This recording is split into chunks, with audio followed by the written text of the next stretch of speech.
Sometimes the smallest acts of kindness can change everything. In a world where we walk past each other's pain every day, two strangers are about to discover what happens when someone finally stops to care.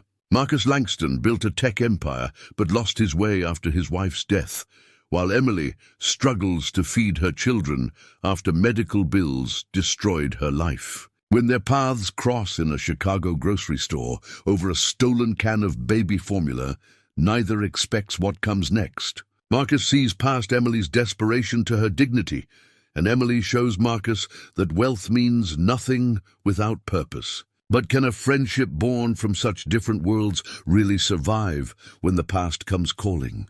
Before we jump back in, tell us where you're tuning in from today. And if this story touches you, make sure you're subscribed, because tomorrow I've saved something extra special for you. The morning sun streamed through floor-to-ceiling windows of the 32nd floor, casting long shadows across the marble floors of Marcus Langston's penthouse. He stood at the window with his coffee, watching the city below come alive with purpose, while he remained suspended in comfortable emptiness. At 55, Marcus had everything money could buy, and nothing his heart truly wanted.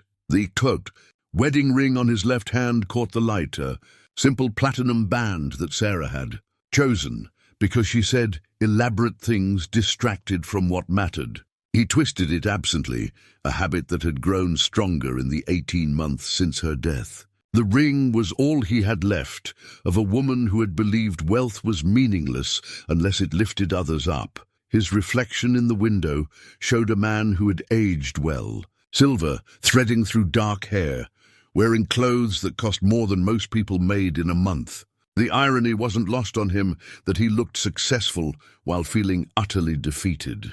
Retirement had been Sarah's dream for them. Time to travel, to focus on the charitable foundation she'd started, to enjoy the fruits of his decades building Langston Technologies from a garage startup into a billion-dollar empire. Instead, retirement felt like exile. Marcus moved through his morning routine with mechanical precision. Shower in the master bathroom with its heated floors and rainfall showerhead. Fresh-pressed shirt from the dry cleaner, though he had nowhere important to be. Breakfast prepared by his housekeeper, Mrs. Rodriguez, who worried about him eating alone every day, but was too polite to say so directly. "Will you be going out today, Mr. Langston?" she asked, setting down a plate of perfectly prepared eggs Benedict. "Perhaps," he replied, though they both knew he'd likely spend another day reading financial reports for companies he no longer owned, or browsing Sarah's notes about charitable projects he'd abandoned after her funeral. The penthouse felt enormous and hollow. Sarah had filled it with laughter, with friends who stayed late discussing social justice initiatives, with rescued animals she'd nursed back to health on the terrace garden. Now it echoed with silence, broken only by the hum of expensive appliances and the distant sounds of a city moving forward without him. Across town, Emily Chen was already 3 hours into her day. At 28, she possessed an energy born of necessity rather than enthusiasm, her small frame carrying burdens that would have crushed someone twice her size. The alarm had gone off at 4:30, as it did every morning, giving her time to shower, dress, and prepare breakfast before her children woke. The apartment was a study in creative maximization, every inch serving multiple purposes. The living room doubled as her workspace when she brought home filing from her evening job at the insurance office. The kitchen table was homework station, art studio, and dining room. The kids' bedroom was carefully organized with labeled bins and hanging organizers, making their shared space feel larger than its actual dimensions. 7-year-old Tommy and 4-year-old Lily shared a bond strengthened by circumstances that had made them more responsible than children should need to be. Tommy, with his serious brown eyes and careful way of speaking, often acted as Emily's assistant, helping Lily with tasks while Emily juggled her multiple jobs. Lily, blonde and energetic like her father had been, brought lightness to days that might otherwise feel overwhelming. "Mama, is Tommy's breathing okay?" Lily asked over breakfast, her small face creased with worry that broke Emily's heart. Emily checked Tommy's inhaler, ensuring it was properly loaded. His asthma had worsened over the past year, requiring expensive medications and frequent doctor visits that strained their already tight budget. The medical bills from his last emergency room visit sat in a pile on her dresser, a constant reminder of how quickly financial stability could crumble. "He's fine, sweetheart. Remember what we talked about? Tommy knows how to take care of himself." Tommy nodded solemnly, patting his sister's shoulder. "I'm okay, Lily, see?" He demonstrated his breathing exercises, making her giggle. Emily's schedule was a masterpiece of efficiency, born from desperation. Morning shift at the medical cleaning service, afternoon pickup and childcare, evening shift at the insurance office data entry, weekend catering gigs when available. Each job paid little, but together they almost covered rent, utilities, groceries, and Tommy's medical expenses. Almost. The gap between income and expenses grew each month like water seeping through a crack. Emily had sold everything of value: her grandmother's jewelry, the furniture from her marriage, even her wedding dress. Pride was a luxury she couldn't afford, yet it remained her most persistent burden. She walked the children to Mrs. Patterson's apartment down the hall, where the elderly woman watched them before and after school for a fraction of what formal childcare would cost. Mrs. Patterson had raised 6 children of her own and possessed the rare gift of making Emily's kids feel special rather than burdensome. "Take your time today, dear," Mrs. Patterson said, her weathered hands gentle as she helped Lily with her backpack. "These two are never any trouble." Emily's first job took her to the medical complex downtown, where she cleaned offices for doctors who made more in an hour than she made in a month. She'd learned not to dwell on such comparisons. They served no purpose except to fuel resentment that wouldn't change her circumstances. The work was solitary, which suited her. Moving through empty offices in the early morning hours, she could think without interruption. Today, her thoughts kept returning to the grocery budget, specifically the gap between what they needed and what she could afford. Tommy's formula days were behind them, but Lily still needed proper nutrition for her growing body, and fresh fruits and vegetables were increasingly becoming luxuries. Meanwhile, Marcus sat in his study surrounded by the remnants of Sarah's charitable work. File folders labeled with foundation names, contact lists for social service organizations, thank you letters from families they'd helped. Sarah had maintained personal relationships with many of the people they'd assisted, treating them as friends rather than charity cases. One letter caught his attention, a thank you note from a teenage girl whose family had received help with medical bills. The girl wrote about her mother's relief at being able to afford her brother's asthma treatments, about maintaining dignity while accepting help, about how Sarah had made her feel seen rather than pitied. Marcus set the letter down, his chest tight with grief and guilt. After Sarah's death, he'd donated large sums to various organizations, writing checks as if money alone could honor her memory. But Sarah had never been about writing checks. She'd been about rolling up her sleeves, learning people's names, understanding their stories. He picked up his phone several times, considering calling the foundation office, then set it down again. What would he say? That he was ready to re-engage after 18 months of hiding in his penthouse? That he finally understood money without purpose was just elaborate isolation? Emily finished her morning shift and caught the bus to pick up her children from school. She sat near the back, counting the money in her wallet. Enough for rent, but groceries would be tight again this week. The bus was filled with people like her, workers moving between jobs, parents managing complex schedules with limited resources. She watched a well-dressed man in the seat ahead of her, reading something on an expensive tablet.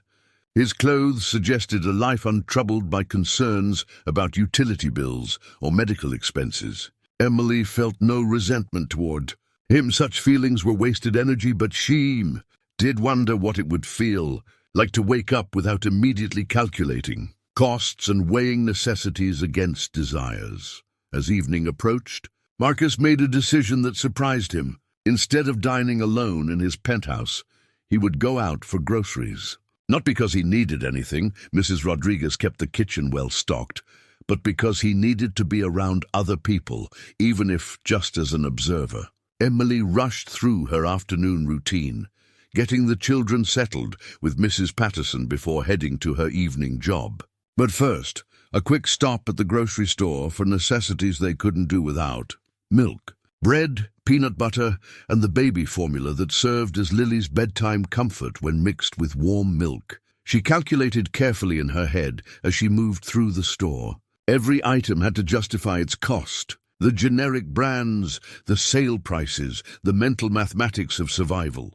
Marcus entered the same store from the opposite end, pushing a cart he didn't really need, moving slowly through aisles filled with choices he'd never had to consider carefully. For the first time in months, he felt almost normal, just another person completing an ordinary task. Neither knew they were sharing the same space, moving toward an encounter that would change both their lives. Emily checked her watch, knowing she had exactly 12 minutes before she needed to leave for her evening job. Marcus wandered without purpose, grateful for any activity that felt like living. The store hummed with the quiet efficiency of people managing their daily needs. Parents with children, elderly couples comparing prices, workers stopping by after shifts. It was ordinary and beautiful in a way Marcus hadn't noticed in years. This careful choreography of people taking care of themselves and those they loved. Emily made her final calculation at the formula display, her hand hesitating over the canister that would stretch their budget beyond its limits. Behind her, Marcus compared pasta sauces he would never eat, unconsciously observing the careful deliberation of the young mother ahead of him. Neither could imagine that within minutes, their separate worlds would collide over a simple can of baby formula, beginning a friendship that would teach them both what Sarah had always known, that the space between giving and receiving disappears when two people truly see each other. Emily stood before the infant formula display with the weight of impossible mathematics pressing down on her shoulders. The canister in her hands cost more than she had budgeted for groceries this week. But Lily had been asking for her special milk every night, the warm, sweet comfort that helped her sleep peacefully.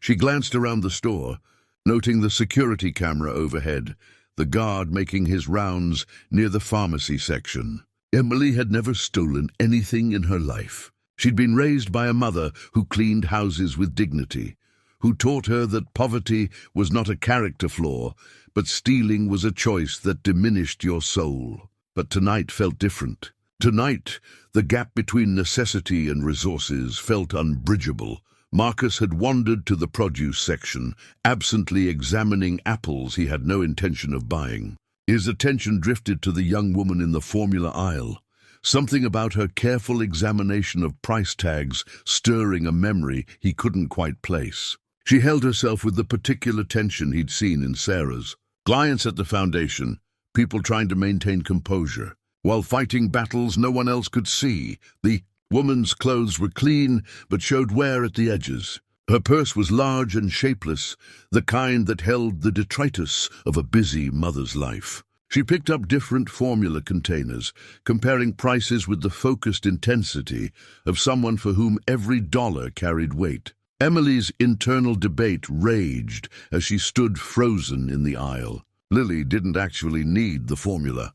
It was comfort, not nutrition. But 4-year-olds didn't understand budget constraints, and Lily had been through enough upheaval in her short life. The divorce, the move to a smaller apartment, Tommy's health scares, Emily's constant work schedule that left little time for bedtime stories and cuddles. The formula wasn't really about nutrition. It was about being able to give her daughter one small comfort in a world that had offered precious few. She looked at her phone. 8 minutes until she needed to be at her evening job. The formula could wait another week. It should wait another week. But Lily had been extra clingy lately, sensing the stress Emily tried to hide. And the warm milk ritual was one of the few times her daughter settled completely. Emily's hands trembled slightly as she made her decision. She glanced around once more, then slipped the canister into her oversized purse, her heart hammering against her ribs. The shame was immediate and overwhelming, but so was the relief. Tonight, she could give Lily her special milk. Tonight, she could be the mother who provided comfort, rather than the one who constantly said no. Marcus saw the movement from his peripheral vision. The quick glance around, the furtive motion, the immediate change in the woman's posture. His first instinct was disappointment, another assumption about human nature confirmed.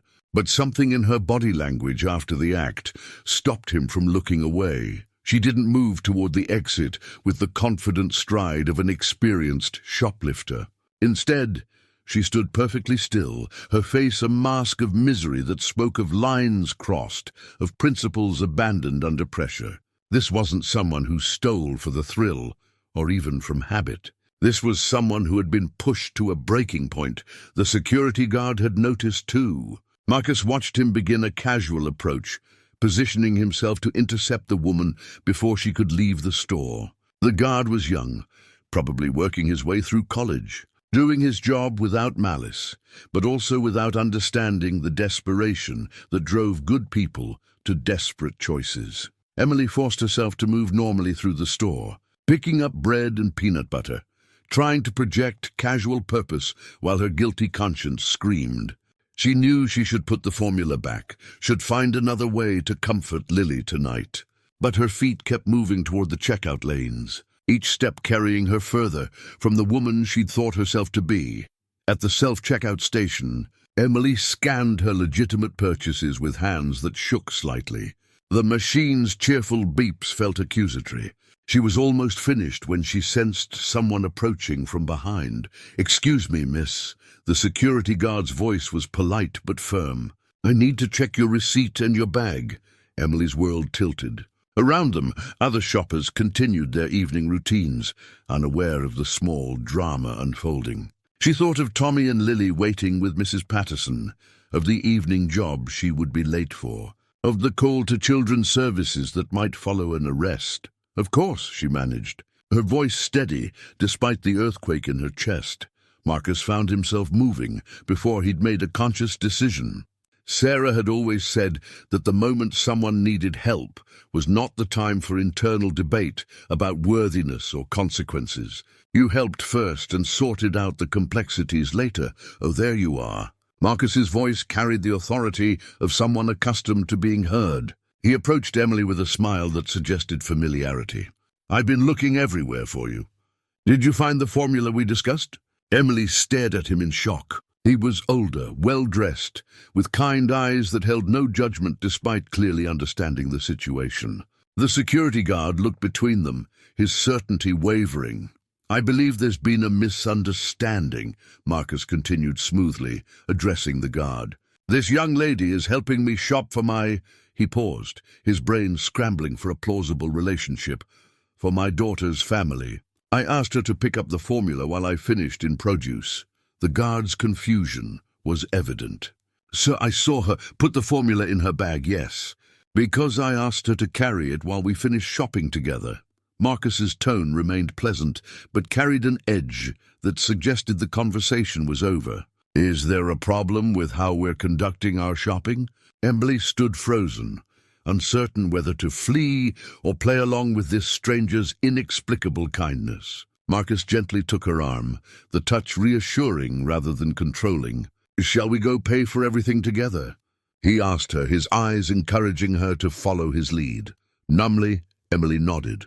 They walked to a regular checkout lane, where Marcus pulled out a wallet that spoke of significant resources. Emily watched in growing amazement as he paid for not only the formula, but all her groceries, chatting easily with the cashier about the weather while Emily tried to process what was happening. Outside the store, Emily finally found her voice. "Why did you do that?" Marcus considered the question seriously. "Because I've been where you are in a different way. Because someone who mattered to me would have done the same thing. Because sometimes we all need help, and tonight it was your turn to receive it." Emily's eyes filled with tears she'd been holding back for weeks. "I'm not a thief. I don't usually—" "I know," Marcus said simply. "I could see that." She fumbled in her purse for the receipt the cashier had given her, her hands shaking as the full weight of what had almost happened hit her. The receipt slipped from her fingers, fluttering to the ground between them. Marcus bent to retrieve it, and as he handed it back, he saw the careful notation in her handwriting, prices listed beside each item, a running total in the margin that spoke of budgets managed down to the penny. The receipt told a story of careful choices, of necessities weighed against resources, of a life balanced on the edge of financial disaster. "I have to go," Emily said suddenly, reality crashing back. "My job. I'm already late."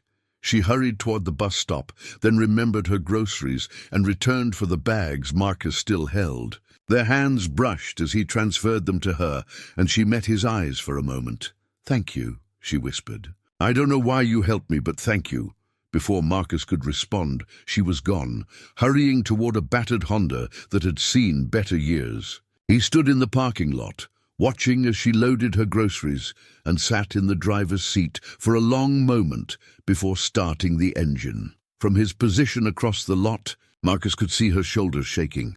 The careful composure she'd maintained throughout their encounter had finally cracked, and she was crying with the silent intensity of someone who couldn't afford to fall apart completely. Something in that image, the young mother crying alone in her car, after accepting help from a stranger, stirred. Feelings Marcus had thought died with Sarah, not pity, which would have been insulting to the woman's clear dignity, but recognition. He saw in her struggle a reflection of every person Sarah had helped, every family they'd supported through difficult times. As Emily's car pulled away, Marcus realized he was still holding the receipt that had fallen. The thin paper contained more information than she'd probably intended to share. Her careful budgeting, her priorities, the mathematics of survival that governed her daily choices. He folded the receipt carefully and placed it in his wallet, next to Sarah's photo. Tomorrow, he would begin researching how to help someone who clearly didn't want charity but desperately needed support. Tonight, for the first time since Sarah's death, he had a purpose that extended beyond his own grief. The parking lot emptied around him as evening settled over the city. Marcus stood there for several minutes, remembering what it felt like to matter in someone else's story, to make a difference in a moment that mattered. Sarah would have been proud. Marcus spent the next morning doing something he hadn't done in 18 months, researching a charitable cause with personal investment. Emily's receipt lay on his desk beside his computer, its modest list of necessities a stark reminder of the gap between his abundance and her need. Finding her address required resources that would have been unavailable to most people, but Marcus's connections in the business world opened doors that remained closed to others. A conversation with the grocery store manager, framed as concern for a family friend who might have dropped something in the parking lot, yielded access to the previous evening's security footage, watching Emily on the grainy recording. Marcus felt both guilty for the invasion of privacy and confirmed in his assessment of her character. The footage showed her internal struggle clearly, the long hesitation before taking the formula, the immediate regret, the way she carried herself afterward, like someone bearing an uncomfortable burden. The license plate lookup, handled discreetly through a private investigator he'd used for business security, provided an address in a neighborhood Marcus had never visited despite living in Chicago for 20 years. The apartment complex looked tired but maintained, the kind of place where working families did their best with limited resources. Emily's building sat on a street lined with similar structures, their brick facades weathered but dignified. Marcus drove past slowly, noting the careful attention to small details. Window boxes with struggling plants, children's bicycles chained to railings, laundry hanging on balcony lines. This was a community where people took pride in what they had, however modest. That afternoon, Marcus found himself in the grocery store again, this time with a purpose Sarah would have recognized. He moved through the aisles systematically, selecting items based on the nutritional needs of a family with young children rather than his own solitary preferences. Fresh fruit, whole grain bread, milk, eggs, chicken, vegetables that could stretch into multiple meals. He avoided anything that might seem extravagant while ensuring the selection would provide real nutritional value. The cart filled with the careful consideration of someone who understood both abundance and need. The delivery required more planning than Marcus had anticipated. Emily's building had a security entrance, and simply leaving groceries in the lobby invited theft. Instead, he waited across the street until he saw her leave for work, then approached the building as another tenant was entering. The hallway smelled of cooking spices and industrial cleaner. Emily's apartment was on the second floor, her name written in careful script on a small card beside the door. Marcus set the bags down quietly, arranged them so they couldn't be missed, and left without a note or explanation. From his car across the street, he waited to see her reaction when she returned. Emily discovered the groceries when she came home from her morning cleaning job, exhausted and looking forward to a few minutes with her children before Mrs. Patterson brought them back from school. The bags sat neatly beside her door, filled with exactly the kinds of food she would have bought if money were no object. Her first reaction was confusion. Had Mrs. Patterson somehow arranged this? The elderly woman was generous with childcare, but lived on a fixed income herself. Emily knocked on her neighbor's door to ask, but Mrs. Patterson seemed as mystified as Emily. Maybe someone made a delivery mistake? Mrs. Patterson suggested, though both women knew delivery services didn't typically use unmarked grocery bags. Emily carried the bags inside, her heart racing as she unpacked items she couldn't afford. Fresh berries, organic milk, the good peanut butter Tommy preferred. The food was exactly what her family needed, but had been categorized as luxuries in her careful budget. When the children arrived home from school, their excitement was immediate and infectious. Tommy's serious face broke into a rare smile at the sight of fresh apples, while Lily squealed with delight over a container of strawberries. "Did the grocery fairy come again?" Lily asked, her 4-year-old logic creating mythology around the unexpected abundance. "Again?" Emily asked, confused. "Tommy told me about grocery fairies. They bring food to families who need extra help." Emily looked at her son, who shrugged with the matter-of-fact wisdom of a 7-year-old who'd learned to accept small miracles without questioning their source. From across the street, Marcus watched the lights come on in Emily's apartment as evening settled. Through the windows, he could see the family gathered around their small kitchen table, sharing a meal that he'd made possible. The sight stirred feelings he'd forgotten he possessed, the deep satisfaction of positive impact, of resources directed toward genuine need. For the first time since Sarah's death, Marcus felt useful. 2 days later, he made his second delivery, this time including children's clothes he'd carefully selected based on the sizes he estimated from watching the family. The items were new but not obviously expensive, practical clothes that would wear well and fit the children's evident energy levels. Emily found this delivery more disturbing than the first. Food could be explained as mistaken delivery or community charity, but clothing suggested someone was watching her family closely enough to know their needs and sizes. She questioned Mrs. Patterson more extensively, checked with the building manager, even asked her co-workers if anyone knew of charitable organizations making anonymous deliveries. The responses were uniformly negative, leaving Emily with an increasingly uncomfortable realization that someone was taking a personal interest in her family's welfare. That evening, she examined the children's drawings that covered their refrigerator, Tommy's careful depictions of their family, Lily's exuberant scribbles of flowers and rainbows. The artwork spoke of children who felt loved and secure despite their circumstances, and Emily realized that whoever was helping them understood something important about her family. The clothes fit perfectly. Tommy's new jeans didn't have patches or worn knees, and Lily's dresses made her dance around the apartment with pure joy. But Emily's gratitude was increasingly complicated by concern about the unknown benefactor's motivations and methods.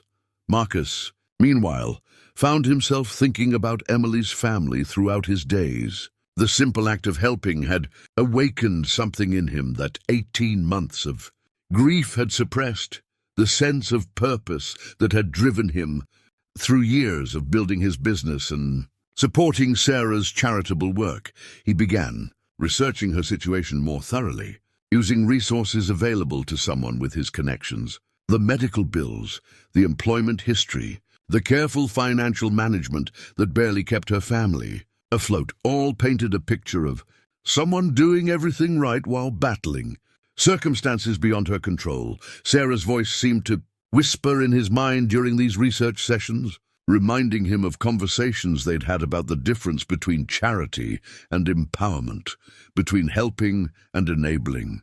Sarah had always insisted on maintaining dignity in their assistance, on ensuring the people they helped remained authors of their own stories rather than passive recipients of others' generosity. But how did you respect someone's dignity while providing anonymous help? How did you offer support without creating dependence or shame? These questions occupied Marcus's thoughts as he planned his next gesture, unaware that Emily was spending her evenings trying to solve the mystery of her unknown benefactor. Her gratitude increasingly mixed with unease about being watched by someone she couldn't identify. The dance between giver and receiver had begun, with both participants unaware of how closely their motivations aligned, or how much they both needed what the other could provide. Emily began varying her schedule, leaving work at different times and taking alternate routes home, hoping to catch a glimpse of whoever was leaving gifts at her door. She felt foolish playing detective over acts of kindness, but the anonymous nature of the help created an anxiety that undermined her gratitude. "You sure it's not some kind of stalker situation?" asked Janet, her co-worker at the medical cleaning service. They were restocking supply closets in the cardiology wing, and Emily had confided about the mysterious deliveries during their brief break. "Stalkers don't usually leave groceries and children's clothes," Emily replied. But Janet's words planted seeds of unease that grew throughout the day. "Maybe not. But someone's watching your family closely enough to know what you need and when you need it. That's either really creepy or really sweet, and sometimes the difference isn't clear until it's too late." Emily's discomfort intensified when she arrived home to find her utility bill had been paid. Not left with payment, but actually paid directly to the company. Someone had accessed her account information, known her exact balance, and handled the transaction without her involvement. The relief was immediate. She'd been 3 days from having her electricity shut off, a crisis that would have meant losing her evening job since she couldn't leave the children in a dark apartment. But the fear was equally powerful.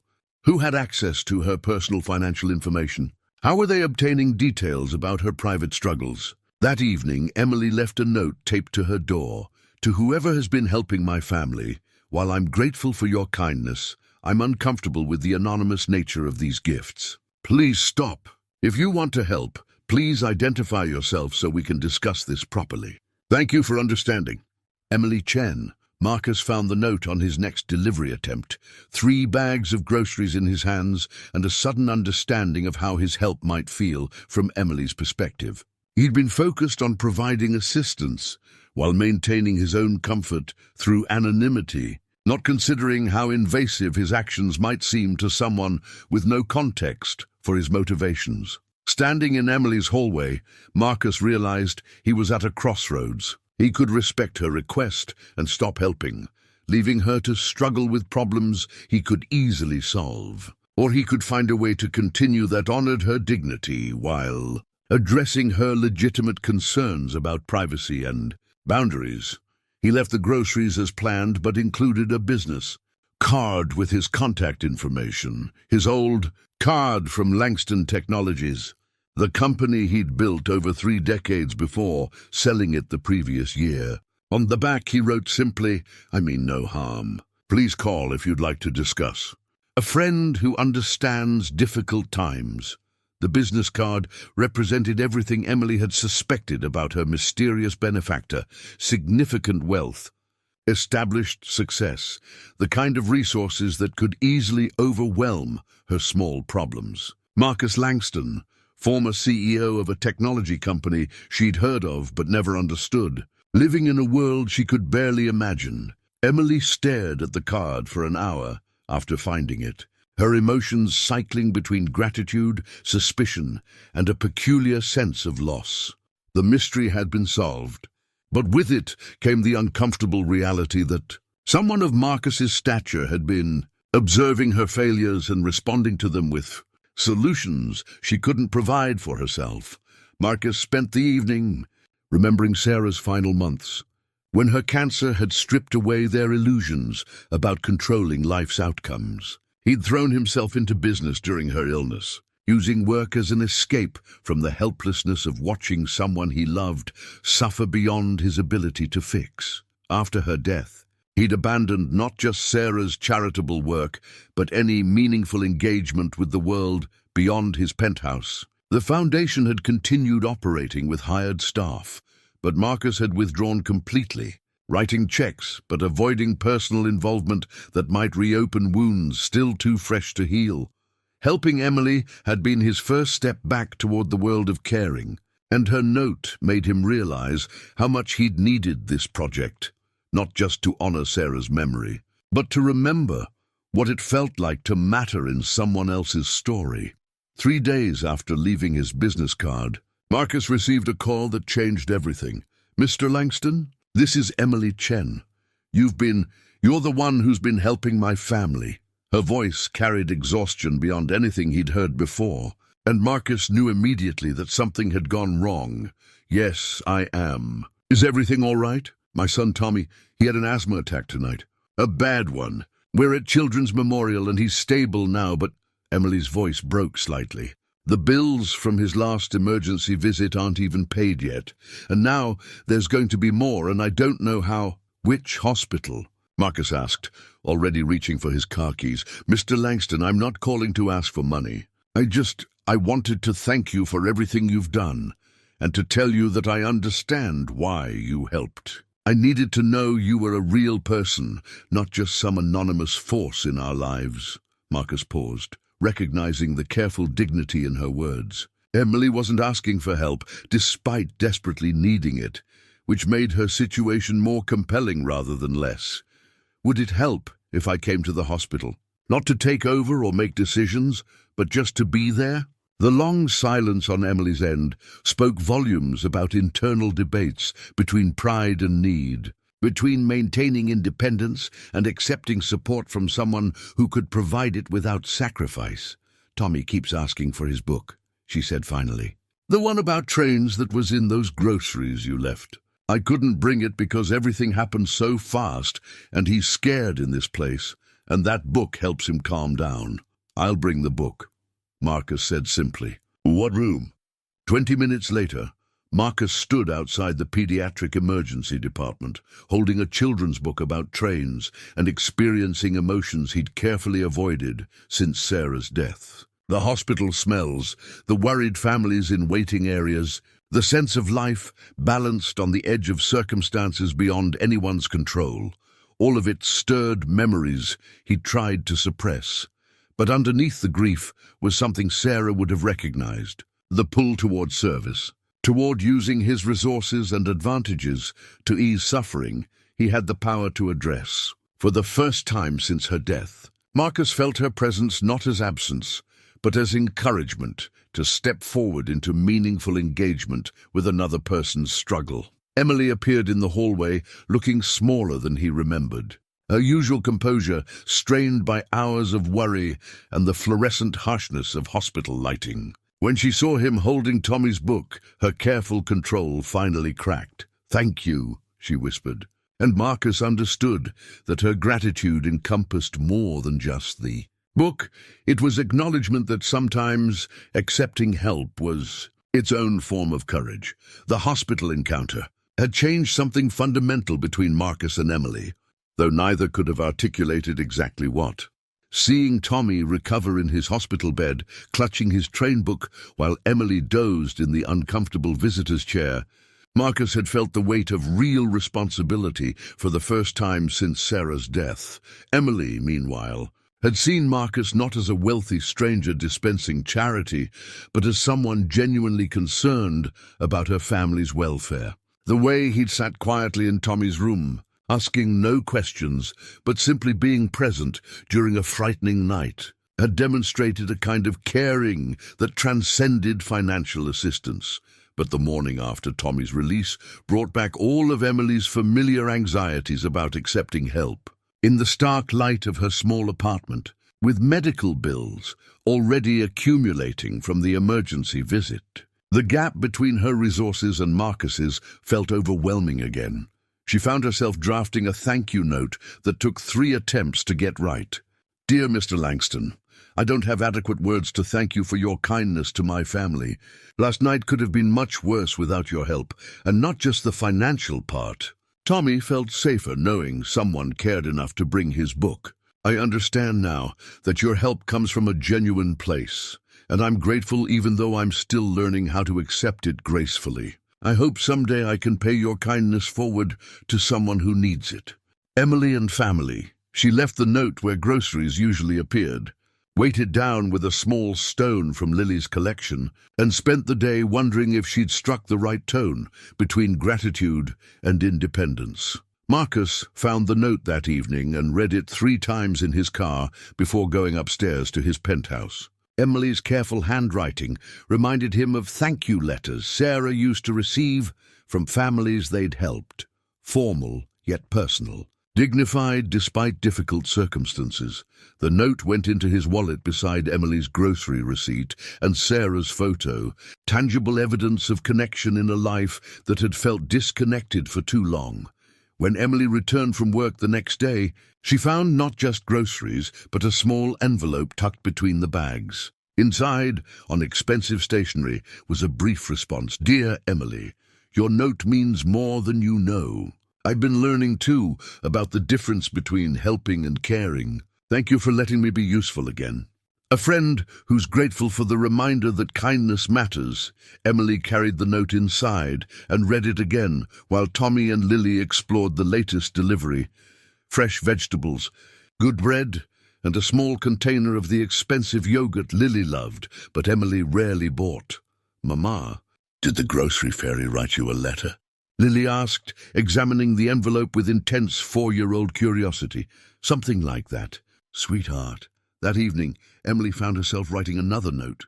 "This one longer and more personal, dear friend.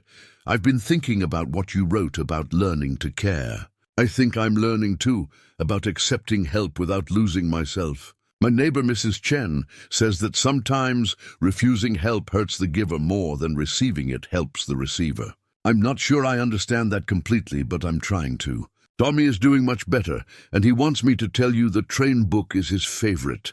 He's been reading it to his sister every night." "Emily," Marcus's response came 2 days later. "Dear Emily, Mrs. Chen sounds wise. I'm still learning that giving without receiving anything in return can be its own form of selfishness. Your family has given me purpose I didn't know I needed. Please don't worry about owing me anything. You've already paid me back by letting me remember what it feels like to matter in someone's life. Your friend." The correspondence developed its own rhythm over the following weeks. Emily would write about small victories in her daily life, Tommy's improvement in math, Lily's excitement about starting preschool soon, her own small promotion to a supervisory role at the cleaning service. Marcus would respond with encouragement and occasionally questions that showed he was genuinely interested in her family's progress. Mrs. Chen, the elderly neighbor who watched Emily's children, became an unexpected source of wisdom about the unusual situation. "In my country," Mrs. Chen told Emily one afternoon while the children played in her apartment, "we believe that when someone helps you, they become part of your family story. Not your family, but connected to your story. This man, he's become connected to your children's story of growing up with enough food and warm clothes." "But why?" Emily asked. "He doesn't even know us. Maybe he lost someone who used to help people, and helping you helps him remember her. Maybe he's lonely and your family gives him purpose.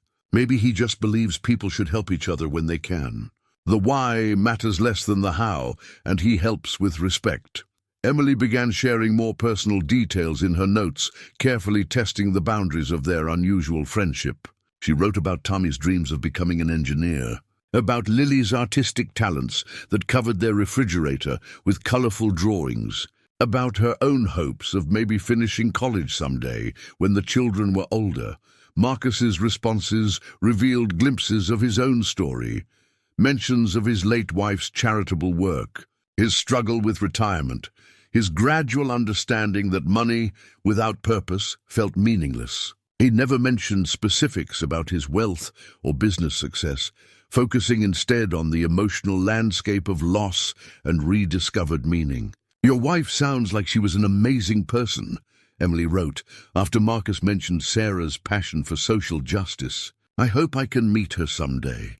Marcus's response took several days to compose. "Sarah died 18 months ago, which is why your kindness toward a stranger's help means so much to me. She would have loved your family, especially the way you're raising your children to be grateful without being entitled, strong without being hardened. I think helping you has been my way of keeping her memory alive in the world. Your friend who wishes you could have met her too." Emily's reply was immediate and heartfelt. "I'm so sorry for your loss. I can see Sarah's influence in your kindness to us. Maybe helping our family is helping her memory live on. I think she would like that. Tommy drew you a picture of a train carrying groceries. Lily says it's the grocery fairies train. We'd like you to have it if you want." Emily, who's honored to be part of Sarah's continuing story, the drawing, when Marcus found it tucked with Emily's note, was a child's vision of generosity. A smiling train conductor waving from an engine, pulling cars loaded with food and happiness. Marcus framed it and placed it on his desk next to Sarah's photo, the first decoration he'd added to his personal space since her death.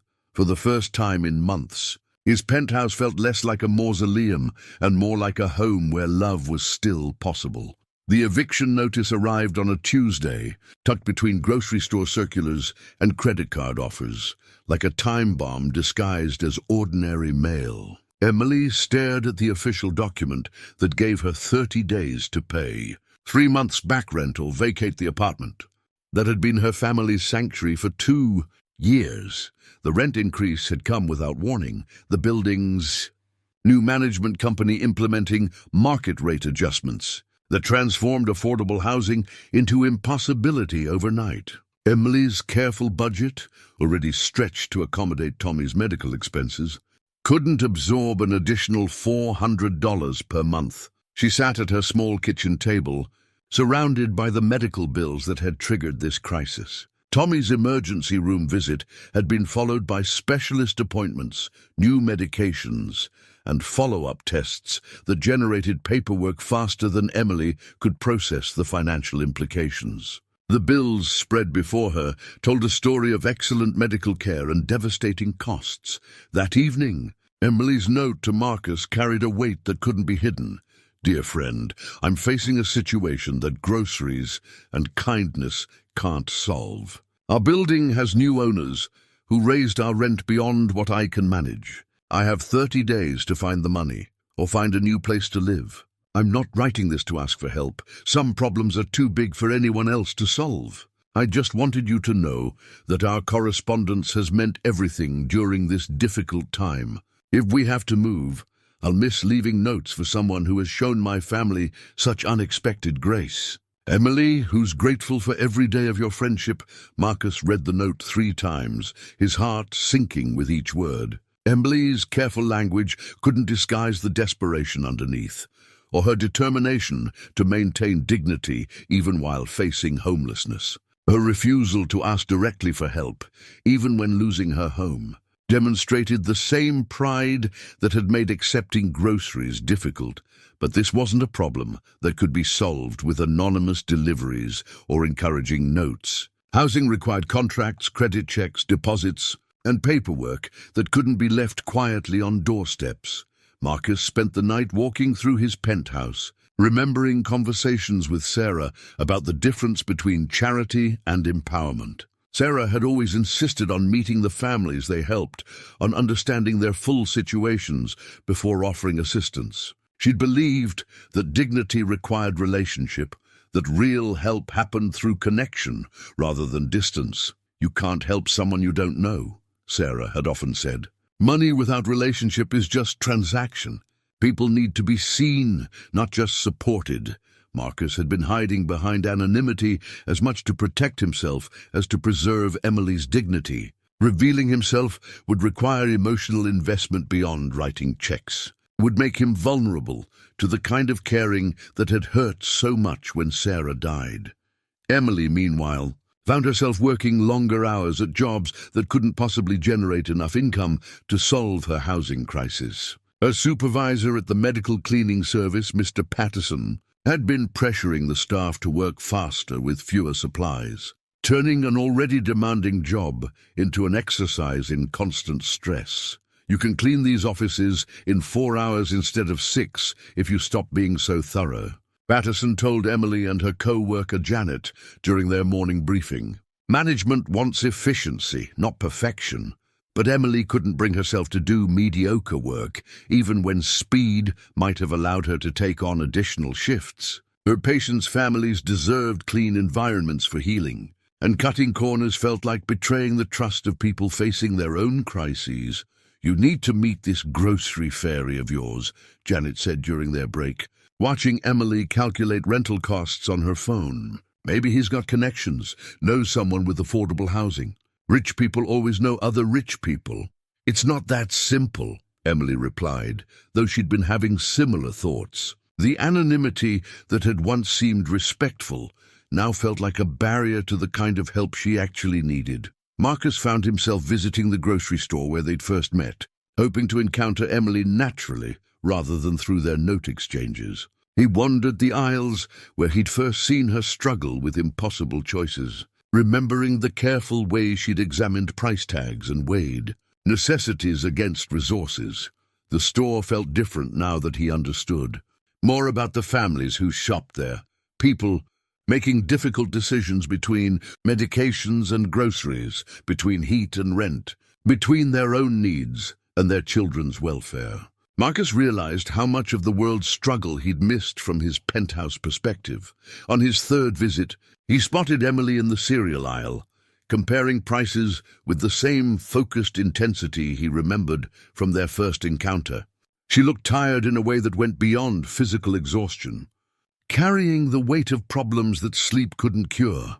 Marcus positioned himself 2 aisles away, close enough to observe, but far enough to avoid accidental discovery. Emily's shopping reflected her crisis. She purchased only absolute necessities, skipping even small comfort items that had been part of her routine. Her movements had the efficiency of someone preparing for change, making choices based on what could be easily transported rather than preferred. When Emily left the store, Marcus followed at a distance, watching her take 2 buses to reach her apartment building. The journey took over an hour, and Marcus realized she'd been traveling that route twice daily for work, adding transportation costs and time to an already overwhelming schedule. Standing outside Emily's building that evening, Marcus understood that their correspondence had reached its natural limits. Some problems required presence, required conversation, required the kind of help that could only be offered face to face. Emily's latest note, waiting for him on her doorstep, confirmed his assessment.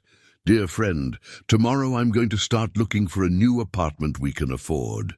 I've been thinking about our friendship and how much your kindness has meant during the hardest year of my life. I realize I don't even know your name or what you look like, but I feel like I know your heart. If you're willing, and if you think it would be appropriate, I'd like to meet you in person. Maybe at the grocery store where this all started. I understand if you prefer to keep our friendship as it is. You've already given my family more than we could have hoped for. Emily, who hopes friendship can survive meeting face to face." Marcus folded the note carefully and placed it in his wallet beside the others. Tomorrow, he would write his final anonymous response, suggesting a time and place where 2 strangers who'd become friends through circumstance could finally meet as equals, ready to discover what their connection might become when built on conversation rather than correspondence. Emily positioned herself in the coffee shop across from the grocery store at 5:30 in the evening, the time she'd observed pattern in her mysterious benefactor's deliveries. She'd arranged for Mrs. Patterson to watch the children longer than usual, claiming a work emergency that wasn't entirely untrue. Discovering the identity of someone who'd been helping her family had become urgent business. 3 days had passed since she'd left her note suggesting they meet, with no response appearing at her door. Either her correspondent hadn't seen the note yet, or the prospect of actual contact had scared him away. Both possibilities left Emily feeling anxious and slightly foolish for pushing beyond the boundaries that had made their unusual friendship comfortable. At 6:15, she spotted him. Marcus emerged from a silver Mercedes in the grocery store parking lot, moving with the purposeful stride of someone on a mission. Even from a distance, Emily could see the quality of his clothing, the confident bearing of someone accustomed to being heard and respected. He looked exactly like what he was, a wealthy businessman accustomed to solving problems with resources rather than struggle. Emily paid for her untouched coffee and followed him into the store, maintaining distance while watching his shopping routine. Marcus moved through the aisles with focused efficiency, selecting items she recognized from previous deliveries: fresh fruit, good bread, the organic milk Tommy preferred. His cart filled with exactly the kinds of food she would choose if budget weren't a consideration. At the checkout, Marcus paid with a platinum credit card, the kind Emily had seen in movies but never in real life. The total didn't seem to register with him as anything significant.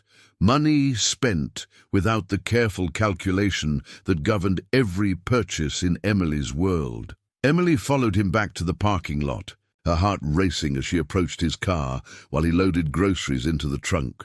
This was the moment that would change everything between them, and she wasn't sure either of them was ready for what came next. "Excuse me," she called out.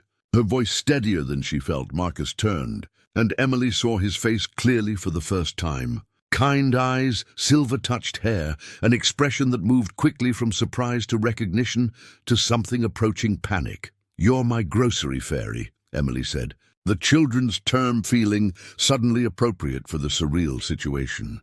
"You're the one who's been helping my family." Marcus closed his trunk slowly, buying time to process the confrontation he'd hoped to control through carefully planned meetings rather than parking lot ambushes. "Yes," he said simply. "I am. Why?" Emily's question carried more weight than its single syllable suggested. "Why us? Why this elaborate anonymous charity routine? What do you get out of helping people you don't even know?" Marcus looked at this young woman whose life he'd been observing from a distance, whose struggles he'd been addressing through careful interventions, whose letters had become the brightest part of his days. In person, Emily's strength was more apparent than her need. She stood with the bearing of someone who'd fought for everything she had and wasn't afraid of necessary confrontations. "My wife died 18 months ago," Marcus began, then stopped, realizing that explanation alone was insufficient. She had been involved in charitable work our entire marriage, and after her death, I stopped all of that. I isolated myself, withdrew from anything that mattered to anyone else. So helping my family was what, therapy? A way to feel better about abandoning your wife's work. Emily's directness stung because it contained truth Marcus hadn't wanted to acknowledge. His motivations had been as much about assuaging his own guilt as helping her family. "At first, maybe," he admitted, "but it became something more than that. Your family reminded me what it felt like to matter in someone else's life, to use my resources for something meaningful rather than just managing wealth I no longer needed."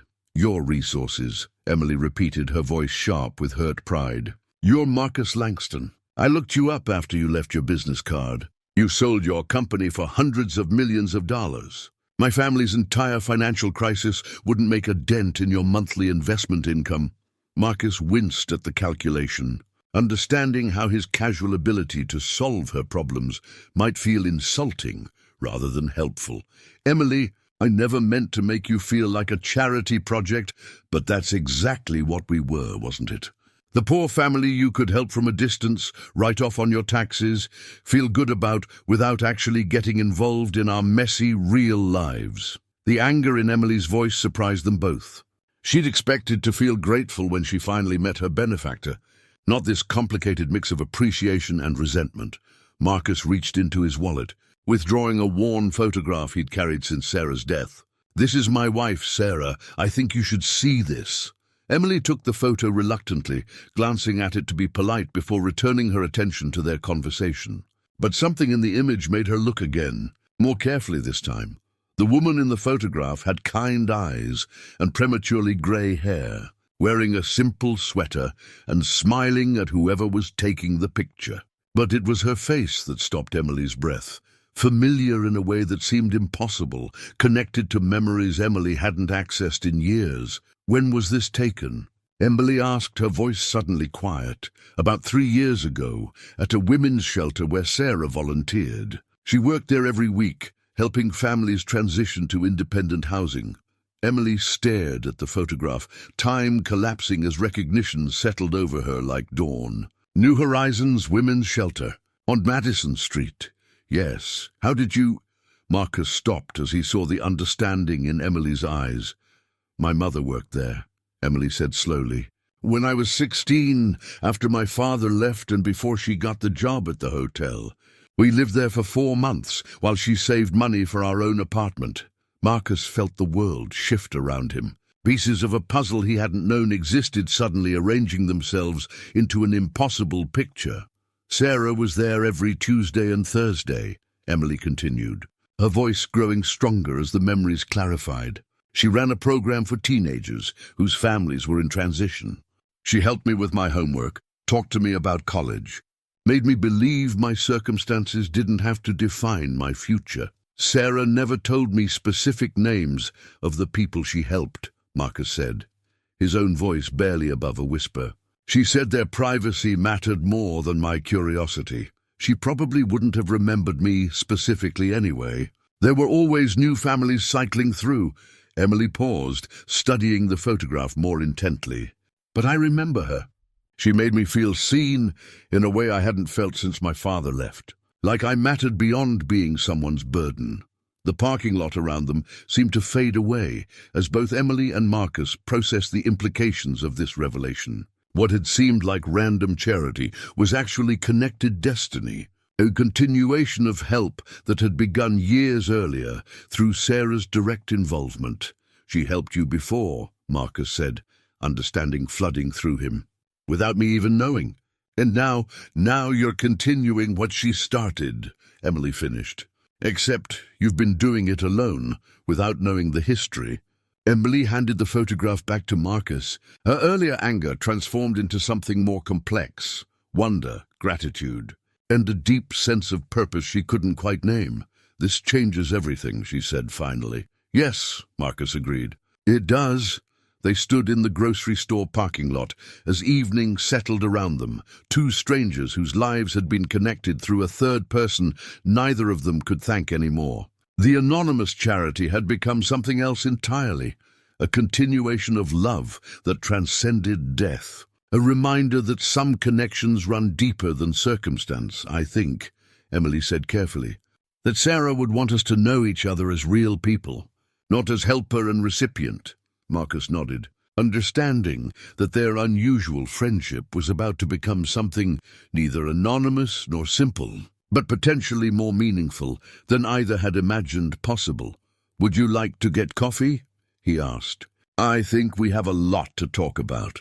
Emily looked at this man, who'd been quietly caring for her family while processing his own grief, whose late wife had once helped Emily dream of a better future, whose resources could transform her current crisis, but whose need for purpose might be as great as her own need for assistance. "Yes," she said, "I think we do." The coffee shop conversation stretched into evening, with Emily calling Mrs. Patterson twice to extend her childcare arrangement. Sitting across from Marcus in a quiet corner booth, Emily found herself sharing memories she hadn't accessed in years, details about her family's time at New Horizons Women's Shelter that she'd buried under the necessity of moving forward. "My mother was so proud," Emily began, wrapping her hands around her cooling coffee cup. "Even when we had nothing, even when we were staying in a shelter, she insisted on maintaining dignity. She got up every morning, dressed professionally, and went to job interviews while I went to school and pretended everything was normal. Marcus listened without interrupting, understanding that Emily was processing the connection between their present circumstances and her past in real time. Sarah never made us feel like charity cases, Emily continued. She had this way of talking to people that made you feel like she was learning from you rather than just helping you. When she worked with me on college applications, she acted like she was excited to see where I'd go, not like she was saving some poor kid from a bad situation. That sounds exactly like Sarah, Marcus said softly. She always said that everyone had something to teach her, regardless of their circumstances. Emily's voice grew quieter as she accessed more difficult memories. My mother got sick while we were at the shelter. Nothing serious, just the flu. But when you're living in a communal space with your teenage daughter, being sick feels like one more failure. Sarah showed up with homemade soup and sat with my mother for hours, not doing anything medical, just being present so she didn't feel alone. Marcus felt tears he hadn't expected, learning about his wife's kindness from someone who'd experienced it directly. Sarah never told me specific stories about the people she helped. She said their privacy was more important than my need to know details. She probably didn't think about it as story material, Emily said. For her, it was just Tuesday afternoon, helping another family navigate a difficult time. But for us, it was the difference between feeling abandoned by the world and feeling like someone still believed we deserved good things. The revelation of their connection reframed everything about Marcus's help over the past months. What Emily had initially experienced as random charity now felt like continuation of a relationship that had begun years earlier. Sarah's care extending beyond her death through Marcus's unconscious honoring of her values. But the eviction notice in Emily's purse remained unchanged by emotional revelations. As they left the coffee shop, reality pressed back in, with deadlines that couldn't be negotiated through understanding or connection. I have 6 days, Emily said, as they stood outside the coffee shop. 6 days to come up with 3 months' back rent plus the new higher amount, or find a new place that accepts families with limited income and poor credit. Marcus's instinct was immediate and practical. Let me pay the rent. Let me solve this problem so we can focus on building something more sustainable. No. Emily's response was firm enough to stop Marcus mid-sentence. I can't let you write a check to make my problems disappear. That's exactly the kind of help that makes people smaller rather than stronger. But you're facing homelessness over money that means nothing to me financially, and means everything to me personally, Emily interrupted. If you pay my rent, then what? Do you pay it next month too? At what point do I become your dependent rather than your friend? They argued as they walked toward Emily's bus stop, both frustrated by the gap between practical solutions and emotional necessities. Marcus couldn't understand why pride mattered more than shelter, while Emily couldn't explain how accepting too much help would undermine everything she'd built as an independent person. Come see where we live, Emily said finally. Meet my children. See what you'd be affecting before you decide that writing a check is the right answer. The bus ride to Emily's neighborhood took Marcus through parts of Chicago he'd never explored despite living in the city for decades. Working-class communities with their own rhythms and relationships. Small businesses that served local needs rather than tourist dollars. The careful maintenance that spoke of people taking pride in modest resources. Emily's building looked better in person than Marcus had expected from his previous drive-by observations. The brick facade showed wear, but not neglect, and the small lobby was clean though clearly outdated. As they climbed to the second floor, Emily pointed out details that spoke of community, children's artwork on bulletin boards, neighbors' doors left slightly open to encourage conversation. The careful respect people showed for shared spaces. Mrs. Patterson, this is Marcus, Emily said as they stopped by the elderly woman's apartment, to collect Tommy and Lily, the friend I told you about. Mrs. Patterson studied Marcus, with the careful assessment of someone whose responsibility was protecting Emily's children. The grocery fairy, she said finally, a small smile indicating approval. These little ones have been wondering what you looked like. Tommy and Lily peered around Mrs. Patterson with the curiosity of children who'd grown up hearing stories about mysterious help. Tommy, serious and observant, extended his hand for a formal handshake, while Lily immediately launched into an explanation of her latest artwork, featuring trains carrying groceries to families who needed extra food. Inside Emily's apartment, Marcus experienced a visceral understanding of the life he'd been affecting from a distance. The space was small, but organized with the careful efficiency of someone making the most of limited resources. Every surface served multiple purposes. Every item had its designated place, and the overall effect was of a home created through love rather than money. The refrigerator was covered with the children's artwork Emily had mentioned in her letters, Tommy's careful depictions of their family, Lily's exuberant paintings of flowers and rainbows, both children's efforts to make their small world colorful and bright. Marcus recognized the train drawing Tommy had made for him, now proudly displayed among Lily's more recent creations. "This is beautiful," Marcus said, meaning both the artwork and the life it represented. "It's small," Emily replied, the defensiveness of someone accustomed to others' judgment about their living situation. "It's full of love," Marcus corrected. "That's different than small." As the evening progressed, Marcus watched Emily's family routine with growing respect for the life she'd built despite limited resources. Tommy helped with dinner preparation, while Lily set the table with careful attention to placement. Both children contributing to household management in ways that spoke of Emily's teaching about responsibility and cooperation. After the children were in bed, Emily and Marcus sat at her small kitchen table with the eviction notice spread between them like evidence of an approaching crisis. "I have an idea," Marcus said carefully, "but I need you to hear me out completely before you say no." Emily gestured for him to continue, though her expression suggested skepticism about any solution that involved his resources.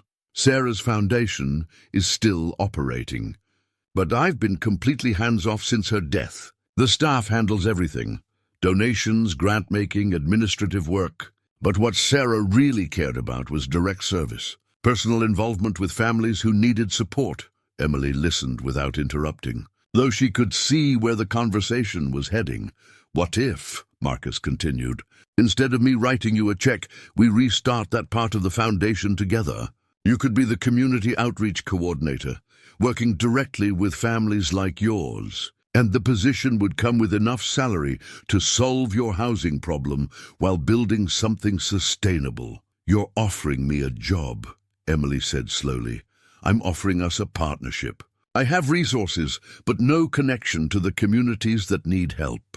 You have lived experience and natural empathy, but limited resources. Together, we could honor Sarah's memory while building something that helps people maintain their dignity." Emily's initial reaction was suspicion. "This sounds like elaborate charity dressed up as employment." "It's employment based on skills you already possess," Marcus replied. "You understand what families need because you've needed it yourself. You know the difference between help that empowers and charity that diminishes because you've experienced both. Those aren't skills I can hire from someone with just academic knowledge. And if our personal relationship doesn't work out, if this friendship gets complicated by professional obligations," Marcus considered her question seriously, "then we'll deal with those complications as they arise. But right now, you're facing homelessness in 6 days, and I'm facing a purposeless retirement that dishonors everything my wife believed in. Maybe we can solve both problems by working together." Emily walked to her small living room window, looking out at the neighborhood that had become home over the past 2 years. The building's problems were real: aging systems, inadequate maintenance, management that saw tenants as revenue sources rather than community members. But it was also where Tommy had learned to ride his bike in the courtyard, where Lily had made friends with other children, where Emily had built the first stable life her family had known. "I need to think about it," she said finally. "This is a big decision that affects my children's future, not just mine." "Of course," Marcus replied. "But Emily, Whatever you decide about the foundation job, please let me help with the immediate housing crisis. Not as charity, but as someone who cares about your family's welfare." Emily turned back to face him, seeing in his expression the same earnest concern she remembered from Sarah all those years ago. "Why is this so important to you?" Marcus was quiet for a long moment, gathering words for feelings he'd been avoiding since Sarah's death. "Because helping your family has reminded me what it feels like to matter in the world. Because Sarah's work was about believing people deserved chances to succeed, not just survive. Because I think she'd want us to know each other, to build something together that honors what she started." Emily looked around her small apartment, at the eviction notice on her kitchen table, at the life she'd built that was about to be disrupted regardless of Marcus's offer. Change was coming whether she chose it or not. The question was whether she would shape that change or simply react to it. "I'll consider the foundation position," she said finally.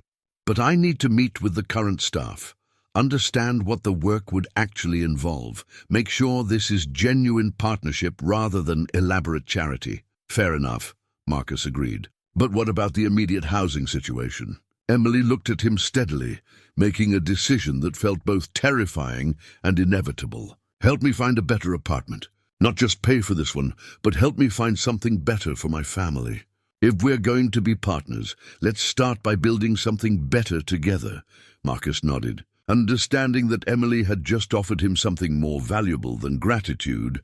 She'd offered him trust. Moving day arrived with the relentless punctuality of deadlines that couldn't be negotiated. Emily had spent the final week packing their possessions into boxes labeled in her careful handwriting, trying to maintain normalcy for Tommy and Lily while managing her own anxiety about an uncertain future.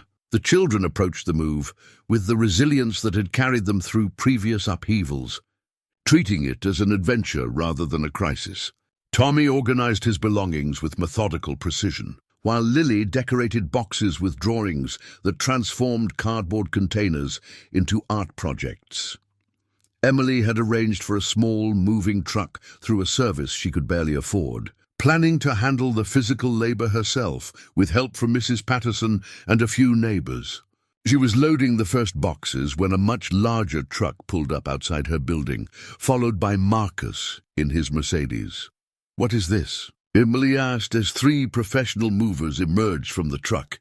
"Help," Marcus replied simply. "The kind that makes an already difficult day a little easier." Emily's first instinct was resistance. This felt like exactly the kind of overwhelming assistance she'd been trying to avoid. "Marcus, I told you I needed to handle this myself." "You are handling it yourself," he interrupted gently. "You found the new apartment, you qualified for the lease, you made all the arrangements. I just hired people to carry heavy boxes so you don't hurt your back." The new apartment was across town, in a building Emily had discovered through hours of searching online listings and making phone calls. It was part of a housing program for working families, offering affordable rent in exchange for community service hours. Emily had qualified based on her income, employment history, and commitment to volunteering in the building's after-school program. "How did you find this place?" Marcus asked as they drove to the new address, the children excited in the back seat about seeing their new home. Mrs. Chen knew about it from someone in her church. It took 3 interviews and a waiting list, but they had an opening for a family our size. Emily's voice carried pride in navigating the process successfully. "It's not charity housing, it's workforce housing for people who are employed but can't afford market rates." The new building was newer than their previous home, with better maintenance and small amenities that spoke of investment in community rather than mere profit extraction. Emily's apartment was on the 3rd floor, with more space than their previous home and windows that brought in natural light throughout the day. Marcus found himself genuinely impressed by the space Emily had secured through her own efforts. The apartment was larger, safer, and better maintained than their previous home, located in a neighborhood with good schools and access to public transportation. "You did well," he told Emily, as they stood in the empty living room, voices echoing off bare walls that would soon be covered with the children's artwork. "It feels too good to be real," Emily admitted. "I keep waiting for someone to tell me there's been a mistake, that we don't actually qualify for a place this nice." The movers worked efficiently, transforming the empty apartment into a home, as Emily's possessions found new arrangements in better spaces. Tommy and Lily explored their new rooms with the excitement of children discovering unexpected treasure, their voices carrying joy that made the day feel celebratory rather than stressful. Marcus surprised himself by participating in the physical work, carrying boxes and helping arrange furniture despite wearing clothes that cost more than most people's monthly rent. He found satisfaction in the manual labor, in being useful in concrete rather than financial ways. Mrs. Patterson arrived with a small group of neighbors from Emily's old building, bringing food and helping hands that spoke of community bonds that transcended apartment leases. The elderly woman supervised the kitchen setup with the authority of someone who'd managed multiple household moves, while other neighbors focused on getting the children's rooms organized quickly. "Your young man cleans up well," Mrs. Patterson murmured to Emily as they watched Marcus help Tommy arrange his books on new shelves. "And he listens when people talk, which is rarer than you might think." Emily watched Marcus kneeling on the floor with Lily, helping her decide where to hang her most precious drawings on the walls of her new room. His expensive clothes were dusty from moving boxes, his silver hair slightly disheveled. But his attention to her daughter's decorating decisions was complete and genuine. "He's not trying to save us," Emily realized aloud. "He's just here, participating." Mrs. Patterson nodded approvingly. "Sometimes the best help is just showing up and working alongside someone instead of working for them." As evening approached and the last boxes were unpacked, Emily found herself holding the keys to their new home while standing in a living room that felt spacious and bright and full of possibility. The children were settling into their new rooms, neighbors were sharing contact information, and Marcus was assembling a bookshelf with the focused concentration of someone unaccustomed to manual labor, but determined to be useful. For the first time in months, Emily allowed herself to believe that stability might be possible, that the constant anxiety about next month's rent could be replaced by planning for next year's goals. The keys in her hand felt solid and real, representing security her family hadn't known in longer than she cared to remember. "Thank you," she said to Marcus as he finished tightening the last screw on Tommy's bookshelf. "Thank you," he replied, understanding that she'd given him the gift of being needed, of having his help accepted without shame or reservation. Outside, their new neighborhood settled into evening rhythms that Emily and her children would soon learn and join, beginning the next chapter of their lives with hope instead of fear.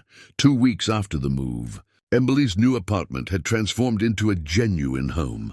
The children's artwork covered walls that had seemed impossibly spacious during their first viewing, and the morning light, streaming through larger windows, made everything feel more hopeful than their previous cramped quarters. Marcus arrived for their first formal meeting about the foundation partnership, carrying a folder of documents and a nervous energy that reminded Emily of job interviews she'd attended during her most desperate employment searches. "I've been thinking about what you said," Emily began as they sat at her new kitchen table, which actually accommodated 4 people comfortably. "About partnership rather than charity. I need to understand what that would really mean." Marcus opened his folder, revealing financial statements, organizational charts, and program descriptions that painted a picture of a foundation larger and more complex than Emily had imagined. The Langston Foundation currently manages about $15 million in assets. Marcus began, then stopped when he saw Emily's expression. "I know that sounds overwhelming, but most of it sits in investments generating income for grant-making. What I'm talking about is much smaller and more personal." He pulled out a brochure for the Northside Community Center, its pages worn from handling. "This is where Sarah spent most of her volunteer time. They have programs for families transitioning from crisis to stability. Exactly the kind of work you'd be naturally good at, based on your own experience. Emily studied the brochure, noting programs for job training, childcare, housing assistance, and financial literacy. These are the services I used when we were at the shelter, she realized. Different organizations, but the same kind of support. Sarah believed that the people who most needed these services were also the people best qualified to provide them to others, Marcus explained. She always said that someone who'd navigated the system could help others do the same, more effectively than someone who'd only studied it academically. They drove to the community center that afternoon, leaving Tommy and Lily with Mrs. Patterson, who had become their official neighborhood grandmother. The building was older, but well-maintained, with the comfortable familiarity of a space designed for practical use, rather than impressive appearances. Inside, Marcus led Emily through rooms filled with the productive energy of people working toward better circumstances. A GED class met in one room, while children's programming occupied another, and the main space buzzed with the conversation of people seeking assistance, offering support, or simply connecting with their community. Marcus, a woman in her 50s, approached them with a smile that suggested genuine affection rather than professional courtesy. "I wasn't expecting you today, Maria. This is Emily Chen, Emily Maria Gonzalez, the center director who actually makes everything here work while I've been hiding in my penthouse." Maria's assessment of Emily was immediate and thorough. The evaluation of someone skilled at reading people's backgrounds and motivations. "You look familiar," she said after a moment. "Have we met before?" Emily considered the question, studying Maria's face for recognition. "I think maybe 10 years ago. My mother and I used services here when I was in high school. Different building, but same organization. Elena Chen." Maria's face brightened with recognition. "Your mother worked so hard to get you both back on your feet." "How is she doing?" "She passed away 3 years ago," Emily replied. "Cancer. But she always talked about how much this place helped us during that difficult time." Maria's expression softened with genuine sympathy. "I'm sorry for your loss." Elena was special. She never let pride get in the way of accepting help when she needed it. But she also never forgot to help others once she was stable again. As they toured the facility, Emily began to understand how her personal experience could translate into professional skills. She recognized the careful balance between offering support and maintaining dignity that she'd valued in her interactions with Marcus. The same approach her mother had received years earlier. "The position I'm proposing," Marcus explained as they stood in the main community room, "would involve coordinating between families who need assistance and resources that could help them. Not casework exactly, but connection work, helping people navigate systems and find appropriate support." Emily noticed a small plaque on the wall honoring significant donors and volunteers. Sarah Langston's name appeared prominently, with dates showing her involvement spanning nearly 15 years. "She loved this place," Marcus said, following Emily's gaze. "She said it represented everything she believed about community, people helping each other based on shared humanity rather than obligation or guilt." "What would my actual responsibilities be?" Emily asked, her voice carrying the seriousness of someone considering a genuine career opportunity rather than elaborate charity. Marcus and Maria exchanged glances before Maria answered. "Family advocacy, resource coordination, program development based on community needs assessment." The salary would be 45,000 plus benefits, with opportunities for advancement based on program success and professional development. Emily felt her breath catch. The salary alone would solve her family's financial pressures while providing meaningful work that honored both her experience and her abilities. "This is real," she said, more to herself than to Marcus and Maria. "This is an actual job offer, not charity dressed up as employment. It's a job you're uniquely qualified for," Marcus replied. "And it's work that would help me remember what Sarah valued about direct service, rather than just grant-making from a distance." Emily looked around the community center, seeing not just the physical space, but the possibilities it represented. Programs she could develop based on needs she understood personally. Families she could help navigate systems she'd learned through necessity. Connections she could facilitate between resources and real human struggles. When would you need an answer? Emily asked. Take whatever time you need, Marcus replied. But Emily, I want you to know, this isn't me creating a position to help you. This is me offering you a position because the foundation needs what you can provide. As they left the community center, Emily carried a folder of materials about the position and the strange certainty that her life was about to change in ways that honored both her struggles and her strengths. For the first time since her divorce, she felt like she was moving towards something meaningful rather than just surviving each day's challenges. The keys to her new apartment jingled in her purse alongside the community center brochure, both representing stability that felt earned rather than granted, built through partnership rather than dependence. 6 months later, Emily sat in her office at the community center reading a thank you letter that had arrived that morning, written in the careful script of someone unaccustomed to formal correspondence. Dear Mrs. Chen, I wanted you to know that the emergency assistance program you helped us access last month saved our family from eviction. But more than that, the way you explained the application process and sat with me while I filled out the forms made me feel like a person instead of just another case. My daughter starts kindergarten next week in our same apartment instead of a homeless shelter, and I know that's because you took the time to help someone you didn't even know. Thank you for seeing us when we felt invisible. Jennifer Martinez and family, Emily, folded the letter carefully and placed it in the file where she kept similar correspondence, a growing collection of evidence that her work mattered in ways that extended far beyond salary and benefits. Through her office window, she could see Marcus in the community room helping with the afternoon tutoring program. His expensive suits had been replaced by casual clothes that could withstand the enthusiastic attention of elementary school students, and his silver hair was usually disheveled by the end of each session.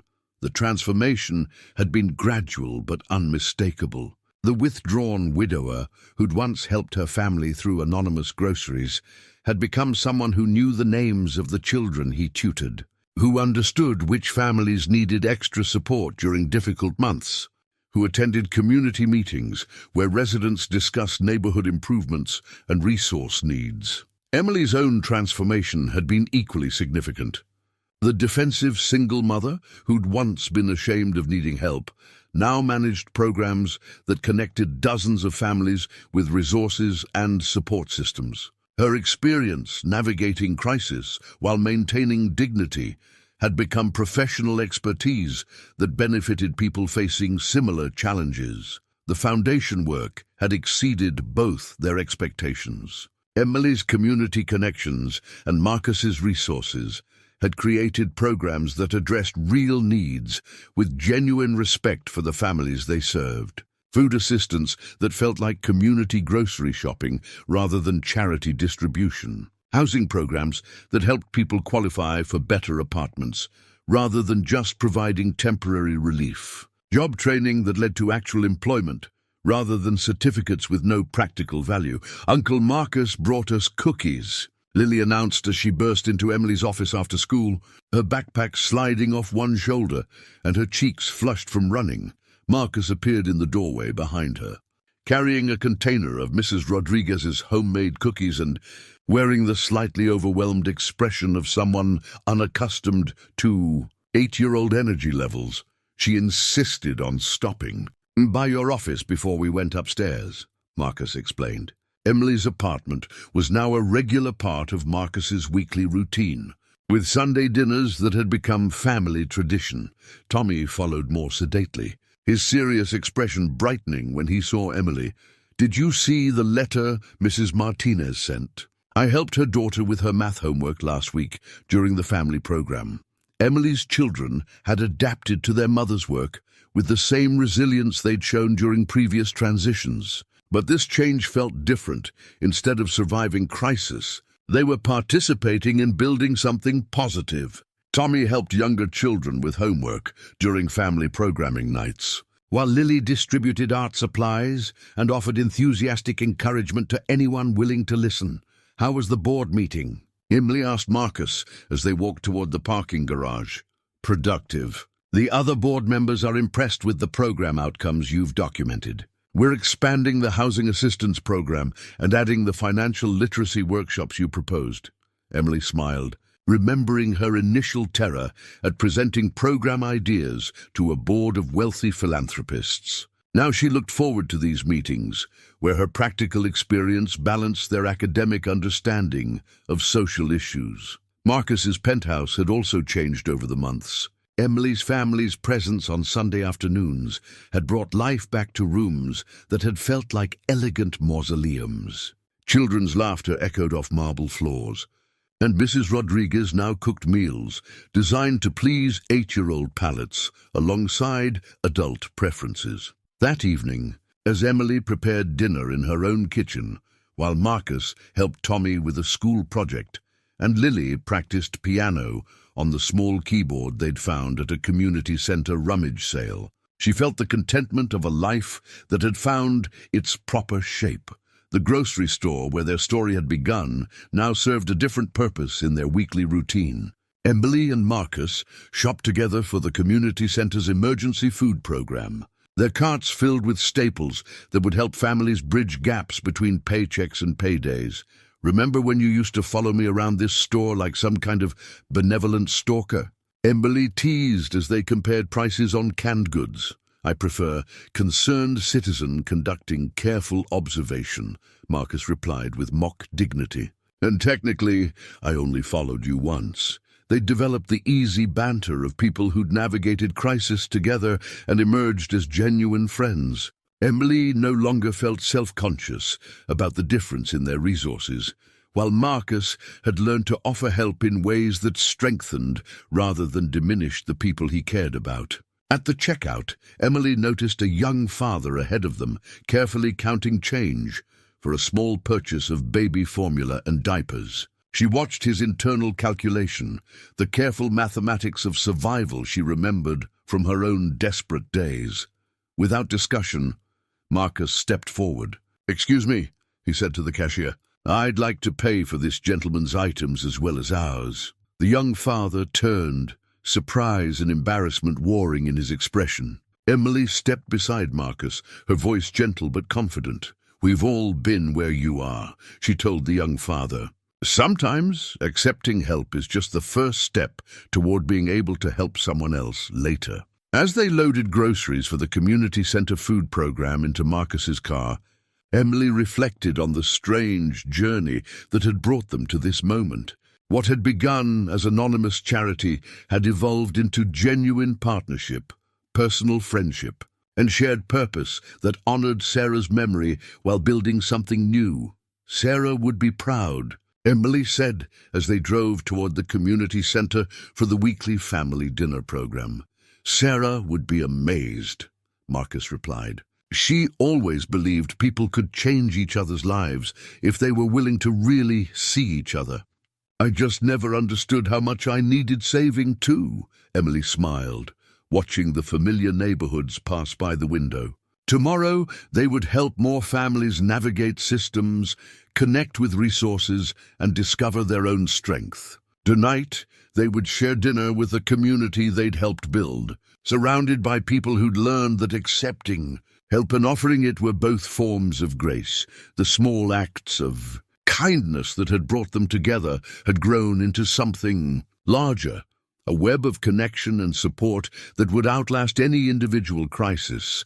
A reminder that sometimes the people we think we're saving end up saving us in return.